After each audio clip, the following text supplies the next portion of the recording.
Hello guys and welcome to my channel. In today's video I'm gonna briefly explain to you what is a port forwarding and how to use it with some examples.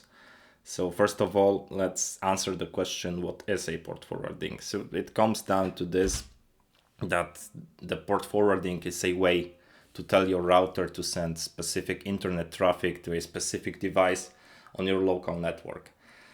So in a scenario when a request comes to your router from the internet with specified port number, it doesn't automatically know which device in your home network should handle it.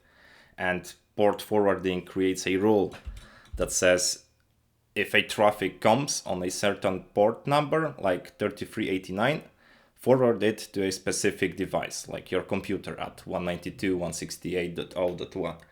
And port 3389 is a port that is used by the RDP, by the way. So it's like leaving a note for your router that says, send this kind of traffic here. And in order to better understand the whole port forwarding concept, let's create a scenario in which you want to access a specific website, for example, google.com. I will use this scenario just to show you what's happening in the network during that process. So you type in google.com into your web browser and what's going on in the network. Well, first of all, your PC either has a DNS record for google.com stored in its DNS cache locally, or it sends a request to its DNS server that is somewhere in the network. DNS server then translates domain google.com to an IP address, but we can skip this part. But let's assume that now that the PC knows what's the IP address of google.com, so it sends a packet with its IP address as a source IP and google.com IP address as its destination IP. Now you may be wondering, what are these ports numbers that are shown on the diagram? When starting a connection, your computer picks a random port that is called an ephemeral port to act as its unique identifier for this connection. So ephemeral ports are all the ports within a range between 49,152 to 65,535. You can think of ports as doors. And so when your PC sends Google a packet, this packet says, hi Google, I'm sending you a message from my door number 50,000. When you reply, send it back to this door so I know it is for me. And port 443 is the standard port for HTTPS, which is a secure way websites communicate. And most of the websites use HTTPS. If we would use HTTP, then we would use port 80. But since we are using HTTPS, then we are using port 443. Okay, so your PC browser also knows that websites use port 443 for communication. So when you visit google.com, in our example, your browser automatically sends a request to 172.217.12.110. And what happens next is that this packet arrives at your local router. And since private IP addresses can't be used on the internet, your router needs to translate this private IP address to a public IP address.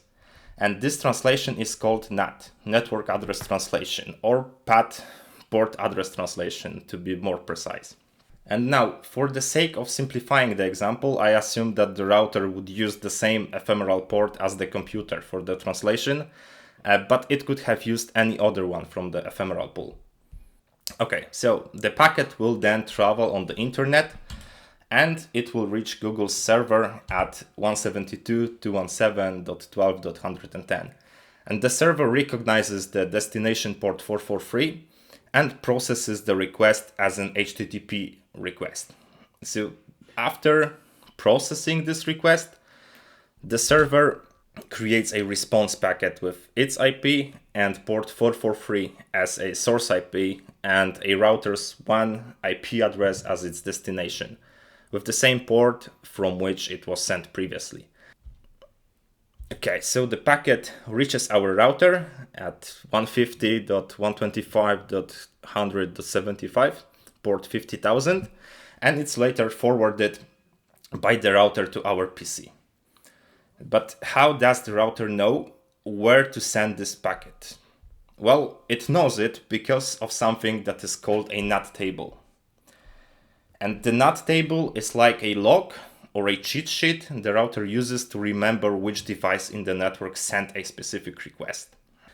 So, a router knows that this response is for the device at 192.168.0.1 with a port 50,000 inside its network, and it forwards the packet to it. Alright, but now you may be wondering, what does it all have to do with the port forwarding? Well, you will see it in the next example I'm about to show you. Okay, so in our next example, let's imagine a scenario that you want to use a remote desktop to remotely control another PC that is in a different network. As you can see in this example, both of the PCs have an IP address 192.168.0.1, which is a very possible scenario because private IP addresses can be duplicated in different private networks.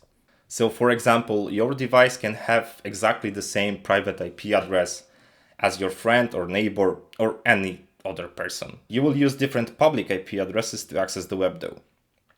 Alright, so we want to remotely control the PC in the other network. So in order to do that, we will use an RDP protocol. And RDP protocol uses port 3389. So our PC will send an RDP request to another network using that other network's public IP address as a destination. So in our example, 90.100.110.120 and port 3389.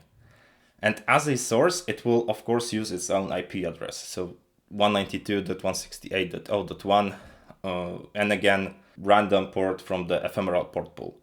In this example, I've decided to stick to the same port as in the previous example, so we will again use port 50,000. So the port arrives at the router and the router changes the source IP address to its own public IP address, exactly the same as in the previous example.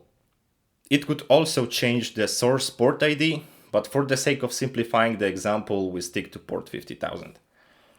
The packet then travels through the internet and it reaches the other router on its WAN port. And that's actually where the real fun begins. Because you see, when a packet like that arrives on a router, it wouldn't know what to do with it.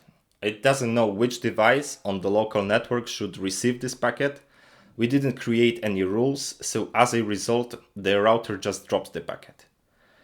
We couldn't use NAT table in this example, because as you remember from the previous example, the router creates a NAT table entry to keep track of which internal device initiated the connection. So only when the reply comes back, the router can use this NAT table to send the response to the correct device. In our case, the desktop behind the router did not initiate the connection, so the packet would be dropped. And this is where port forwarding comes into play. Port forwarding is like giving the router special instructions for handling incoming packets that match specific criteria. And that criteria is an IP address and a port number. So when you set up port forwarding, you basically tell the router, if a packet arrives at port 3389 on your public IP, so in this case 90.100.110.120, forward it to 192.168.0.1 on port 3389, which is the desktop in the private network.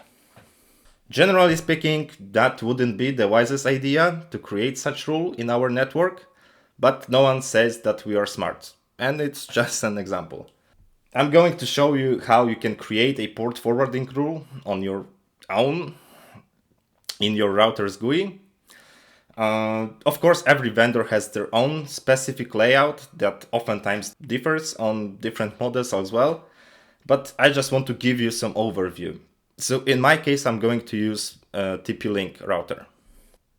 Okay guys, so now that we've opened up the router's GUI, let's proceed to setting up the port forwarding. It's gonna be pretty straightforward.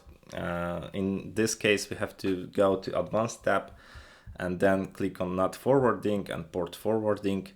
And here we have to specify a new role. So let's click on Add, and we can type in whatever we want.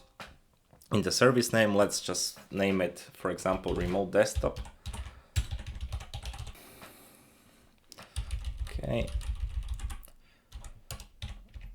And device IP address is our PC IP address that is in the network, because that's the IP address we want to access using port forwarding.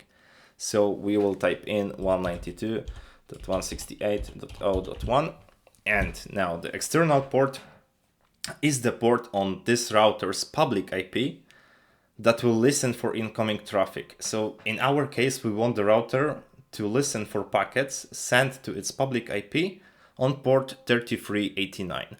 So we will type in 3389, and internal port is also port 3389 because we want our PC to use the port that is used by RDP, since we want to remotely control this PC desktop.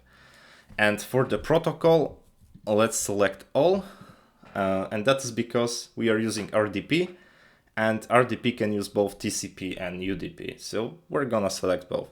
And after you specify this, you can click on Save, and you will add a new role. In my case, I won't click on Save because I'm using only an emulator, but you get the point. So now, after specifying the port forwarding role, we're able to connect to the desktop behind the router. And let me also show you how the response packet is handled by the network. So the PC sends a packet with its IP as a source and port 3389 that is used by RDP. And since it's a reply, it's going to be sent to the same IP and same port number that was the source of the first packet. It's sent to the router, and the router changes source IP and port to its public IP.